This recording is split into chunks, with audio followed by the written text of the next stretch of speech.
ஒரு வாய்ப்பு கிடைச்சிருக்கா நன்றி சொல்கிறேன். வேதத்தை தியானிக்க ஆண்டுடைய வார்த்தைகளை அவங்க விளக்குற அவங்க வசி அவங்க கொடுங்க வந்து இப்போ வார்த்தைகளை கர்த்தருடைய வார்த்தைகளை உங்களுக்கு கொடுக்குற சந்தோஷப்படுகிறேன். நம்முடைய வேதாகமம் ஆண்டவர் கொடுத்த ஒரு அருமையான சொத்து. இந்த வேதாகமம் அப்படின்னு சொல்கிறது, பைபிள் அப்படின்னு சொல்கிறது, it is a very very precious gift. நம்ம அநேக நேரங்களில் we are so busy இந்த வேர்ல்டில், இந்த உலகத்தில் ரொம்ப வேகமான வாழ்க்கை வாழ்றோம். அதே சமயத்தில் நம்ம சில நித்தியத்துக்குரிய காரியங்கள் அல்லது ஆண்டவரோட நம்ம படைத்த தேவனோட உள்ள கனெக்ஷனை விட்டுறோம். அதனால தான் we are facing lot of struggle. இந்த வேதாகமத்தை அட்லீஸ்ட் ஒன்ஸ் அ டே நம்ம என்ன செஞ்சு திறந்து ஒரு அதிகாரமாக வாசித்து ஆண்டவருக்கு நன்றி சொல்கிறது. பழைய பாடம் புதிய பாடம் இது வந்து என்னென்னா செல்ஃப் எக்ஸ்பிளனேஷன். இதுவே கமெண்ட்ரிலாம் தேவையில்லை. இதிலே ஒரு வார்த்தைக்கு ஒரு சூழ்நிலைக்கு 7 விதமான வியாக்கியங்கள். வேதாகம வார்த்தையை வந்து ஆண்டவர் புதிய உடன்படிக்கையில் உள்ளத்தில் வைக்கிறார், இருதயத்தில் பலகையில் எழுதுகிறார். ஸோ பிஸி லைஃப் மனுஷனுக்கு கொடுக்கப்பட்ட 80 வருட 120 வருட வாழ்க்கையில் நிறைய மெடிக்கல் சயின்ஸு, நிறைய காரியங்கள் உலகத்தில் மனுஷனுடைய கண்டுபிடிப்புகள் நிறைய இருக்குது. ஆனால் இந்த வேதாகமம் வந்து it is a link between heaven and earth. பரலோகத்துக்கும் பூமிக்கும் ஆண்டவர் படைத்த இந்த மனித உலகத்துக்கும் பிளானட் எர்த்துக்கும் ஒரு லிங்க். இதில் நிறைய புதை பொருட்கள் இருக்கிறது. அதனால I encourage you, I urge you to study or read the word of God. ஒவ்வொரு நாளும் நீங்கள் டைம் எடுத்து அதை படிங்க. One chapter a day. அதாவது நீங்கள் லைஃப்பில் வந்து மாடர்ன் டே லைஃப்பில் வந்து ஸ்க்ரீன் டைம் வெளியே போச்சு, ஆனால் புக் டைம் ரெடியூஸ் ஆகிடுச்சு. அதாவது ஜிமெயில் வந்து கூட ஸ்னேக் மெயில் போயிடுச்சு. ஏன்னா அந்த மாதிரி இருக்கக்கூடாது. ஆண்டவர் தான் ஒரு மனுஷனை படைக்கிறார். பூமியில் ஆண்டவருடைய நோக்கம் என்னென்னா, what is God's plan purpose அப்படின்னு சொன்னீங்கன்னா, ஆதாம தேவனோட உறவாட படைத்தார். ஆதாம் வந்து என்ன செஞ்சார் அப்படின்னா, come and have fellowship with me. அதாவது பகல் குளிர்ச்சியான வேலைகளில் ஆண்டவர் பூமியில் நடமாடும். ஆதாமே எங்கே இருக்கிறாய் பார்த்தீங்கன்னா, அவருடைய ஃபர்ஸ்ட் ஜெனிசிஸ் எல்லாருக்கும் தெரியும். அதில் ஆண்டவர் அவருடைய நோக்கம் என்ன சொல்கிறாருன்னா, நம்மை போலவே ஆவி ஆத்மா சரீரம், அவனுக்கு ஒரு சரீரத்தை கொடுத்து நம்மளோட உறவாட மனுஷனை படைத்தார். ஆதாம் வந்து ஏறக்குறைய 900 இயர்ஸ் வாழ்ந்தான். அந்த உலகம் ஆண்டவருடைய நோக்கம் மாறவே. ஆண்டவர் இயேசு கிறிஸ்துவை பற்றி, இயேசு கிறிஸ்து பூமியில் வந்து 4000 வருஷத்துக்கு அப்புறம் பேசும்போது, திருமணத்தை குறித்து பேசும்போது, ஆதியில் அப்படி இல்லை. அவர் தேவன் மனுஷனை ஆணும் பெண்ணுமாக சொல்லிட்டார். ஸோ நீங்கள் ஆல் த்ரூ த பைபிளில் பார்த்தீங்கன்னா, there is a eternity for man.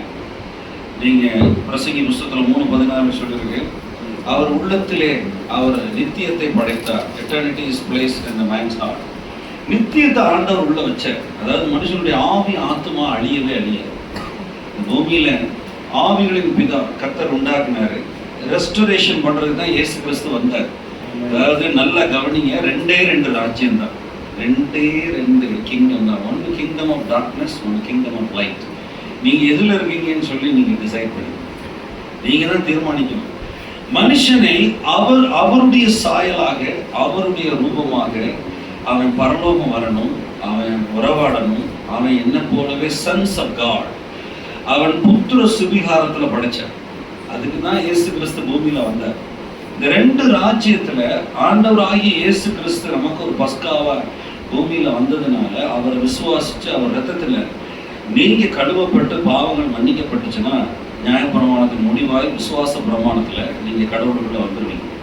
நீங்கள் விசுவாச பிரமாணத்தில் ரோமரில் தான் சொல்லியிருக்க, விசுவாச பிரமாணம் ஆண்டவரை நம்பி, ஆண்டவரே பாவங்களை கழுவும்.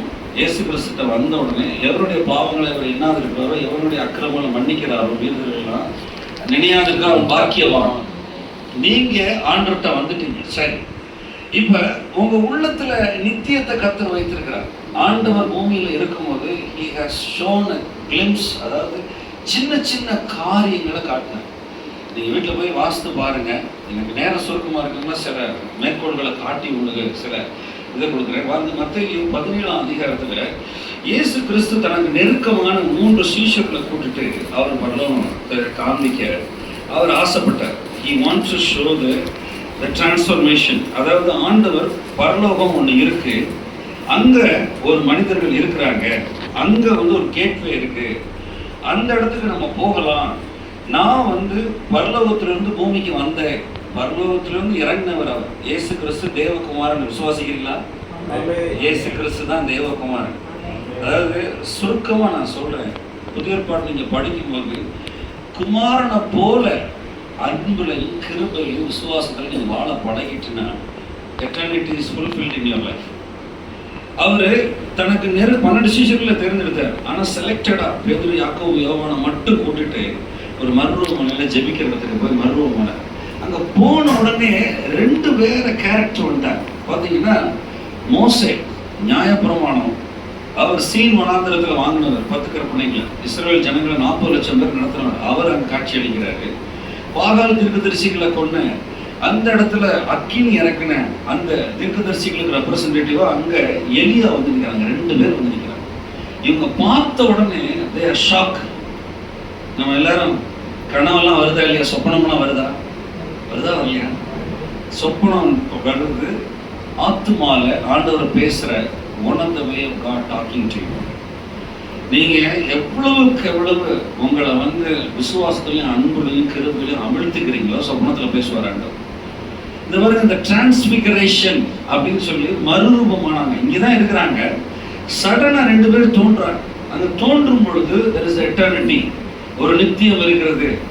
இந்த பூமி வந்து பிளானட், இந்த 800 கோடி மக்களும் ஒவ்வொரு வேர்ல்டும் பரலோகம் போகணும்னு ஆண்டவர் விரும்புகிறார். ஆமென்.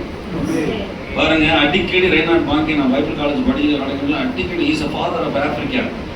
ஆப்பிரிக்கா நான் ஒரு 3 தடவை போனேன். அங்கே எல்லாம் இன்னைக்கு ஊழியர் செய்கிற எல்லாருக்கும் 30 வருஷம் ரெய்னார்ட் பாங்கே நான் ரசிக்கப்பட்டவர். அங்கே அவர் அடிக்கடி சொல்லுவார், ஹெல் எம்டி ஹெவன் ஃபுல் அப்படின்னு. 40 வருஷம் ஒரு பழைய காரை வச்சு சுற்றினார்.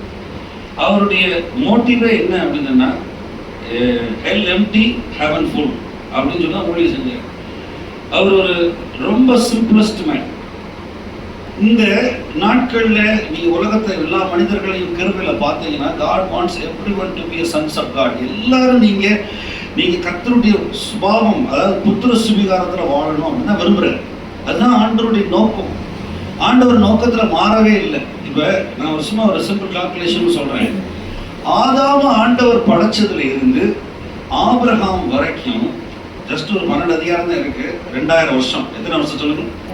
2000 வருஷம். நமக்கு நிறைய இன்ஃபர்மேஷன் இல்லை. ஆனால் ஆண்டவர் மோசேட்ட சொல்லி புக் எழுத சொன்னார். ஆதி முன்பிதாக்களுடைய எல்லா புஸ்தகத்தையும் எழுது அப்படின்னு சொன்னார் ஆபிரகாம். அப்புறம் ஆபிரகாம்ல இருந்து ஆண்டவராகி இயேசு கிறிஸ்து வரைக்கும் 2000 வருஷம். ஆபிரகாம்ல இருந்து ஆண்டவர் யூத ஜனங்களை தெரிந்தெடுத்ததுக்கு அப்புறம் எத்தனை வருஷம்? 2000 வருஷம். இயேசு கிறிஸ்துல இருந்து இன்னைக்கு வரைக்கும் 2026 வருஷம். ஆல்மோஸ்ட் 6 நாள் முடிஞ்சிருச்சு. 7ஆம் நாள் கர்த்தர் ஓய்ந்திருப்பார். அடுத்த 7000 வருஷம் நம்ம என்ன செய்யணும்? 1000 வருஷ அரசாட்சியில் இயேசு கிறிஸ்துவோட இருக்கணும். நீ உலகத்துல எல்லாருமே பீப்புளா இருக்கும், எல்லாருமே உலகத்துல 20-30க்குள்ள எல்லாருக்கும் டிஜிட்டல் ஐடி கொடுக்கணுன்றாங்க. நம்ம வந்து இந்த பிரிக்ஸ் ஆஃப் சம்திங், ஒரு சின்ன ஒரு டிப் ஆஃப் த ஐஸ்பர்க்ல இருக்கிறோம். 6000 வருஷம் முடிஞ்சு போச்சு. இன்னைக்கு